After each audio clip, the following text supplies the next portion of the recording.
मंत्री विश्वास सारंग ने कोरोना के बढ़ते मामलों पर चिंता व्यक्त करते हुए लोगों को प्रोटोकॉल का पालन करने की अपील की है। उन्होंने कहा कि चिकित्सक सेवाएं कम नहीं की गई हैं, लेकिन कोरोना पूरी तरह से खत्म नहीं हुआ है, इसलिए सावधानी बरते। कांग्रेस विधायक निलय डागा के ठिकानों पर छापेमारी को लेकर विश्वास सारंग ने कहा कि बाकी विधायकों पर भी छापे पड़ेंगे तो बहुत कुछ निकलेगा। कांग्रेसी नेताओं के पास से बेमानी संपत्ति निकलेगी। कांग्रेस नेताओं द्वारा साइकिल से विधानसभा जाने पर सारंग ने कहा कि पेट्रोल डीजल की कीमत बढ़ना नाटक नौटंकी और जनता को गुमराह करने की कोशिश है। अगर कांग्रेसी साइकिल चला रहे हैं तो परमानेंट चलाएं।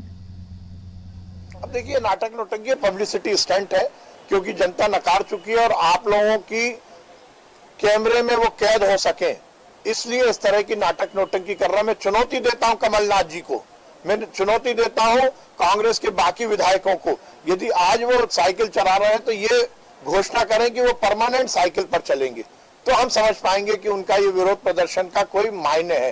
केवल एक दिन 100-200 फीट साइकिल चलाकर और मीडिया की सुर्खियां बनना और कल पेपर में छप जाए इसलिए फोटो सेशन करना, ये शोभा नहीं देता, ये राजनीति का ढंग नहीं है।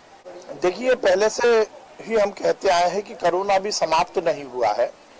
कोरोना की गति मध्यम जरूर हुई थी, परंतु हम जिस प्रकार से देख रहे हैं महाराष्ट्र, केरल और देश के बाकी राज्यों में भी कोरोना पॉजिटिव की संख्या बढ़ रही है, तो उसके साथ ही हमारे शहरों में भी अपेक्षाकृत जो पिछले एक महीने से संख्या थी उसमें थोड़ा सा कुछ इजाफा हुआ है।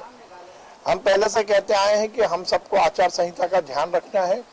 निश्चित रूप से ये एक बड़ा घटना है, कांग्रेस के विधायक पर इस तरह के जो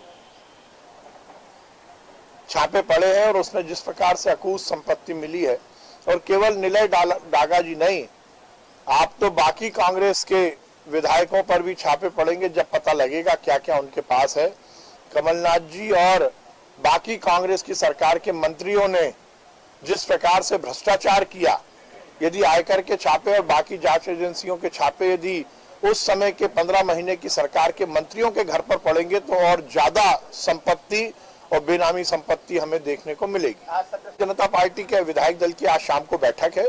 हम सब अगले सत्र में हमें क्या कुछ करना है, क्या रणनीति बनाना है, किस ढंग से जनता की सेवा के लिए, जनता के सुविधा के लिए हमें इस विधानसभा के सत्र का सदुपयोग करना है, इस सब पर हम विचार करेंगे। कानून जो आने वाले हैं उस पर हम विचार करेंगे, और सबसे महत्वपूर्ण यह है कि जनता की समस्याओं का हल इस मंच से हो सके, यही हम सबका सबसे बड़ा उद्देश्य है।